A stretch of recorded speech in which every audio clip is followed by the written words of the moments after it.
I remember like it was yesterday, getting picked up from school by my godmother, which was already weird because I would always get picked up from school by my mom. As I came home, saw my two sisters crying on the couch. I knew something was wrong. My mother was nowhere in sight. As a little girl, all I could do was cry.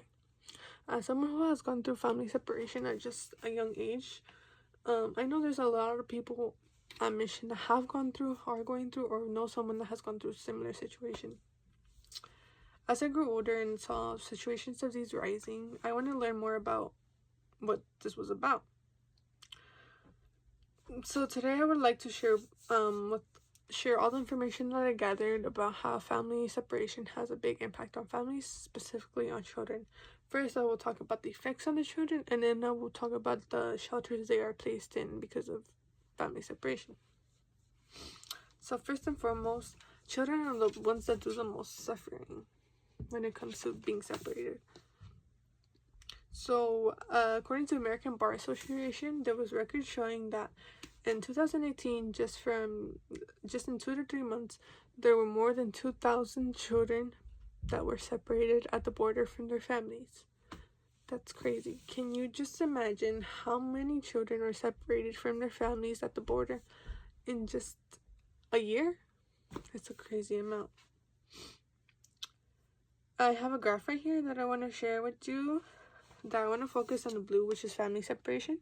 We see this is 2017 to 2018, and in June we could see it's the highest peak of family separation. In an article that I read that was titled "Children Are Still Being Separated from Their Families," there was during COVID times, which was like 2020, there was a policy called the Zero Tolerance Approach Policy, which meant in this time there was lots of asylum seekers seeking for asylum that were denied asylum. There are children that are already traumatized coming from a country that's going through warfare or going through natural disasters, and they're just trying to escape that, and having to go through more trauma is just crazy. They might also have gone through trauma coming through the border, having to cross a river, having to hide, things such like those. According to the American Immigration Council, children that are more prone, the ones that are separated from the families, are more prone to suffering through anxiety or depression, which makes sense because they're being separated from their loved ones. In the same website, there was another study shown that these children might go through behavioral changes in just as little as 6 months. That's just in just a 6 month span. There was another study also shown from Georgia that they did among adolescent Latinos, which of those who were separated from their families, that shown that they have more thoughts about suicide and about alcohol. Have another graph that I want to share right here. The blue represents PTSD, the yellow depression, purple anxiety, and we can see asylum seekers, refugees, irregular immigrants, labor migrants, and then Swiss residents. Asylum seekers, we can see, suffer the most depression, anxiety following on with that, and then PTSD is also a big impact or a big effect. Now that we know the impacts and the effects the separation has on children, I want to talk about the shelters they are placed in. So they are placed into shelters. According to Erica Bryant, when the children are separated at the border, they are put into these type of shelters called ORRs, which is short for Office of Refugees Resettlement. When they are placed in these shelters, they have no information about their family or little information, and their families have no information or little information about them as well.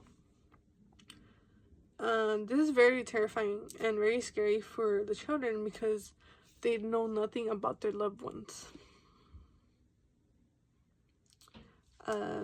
Before being put into ORRs, though, they are put into different shelters that are run by Border and Custom Protections, and these shelters are in really bad conditions.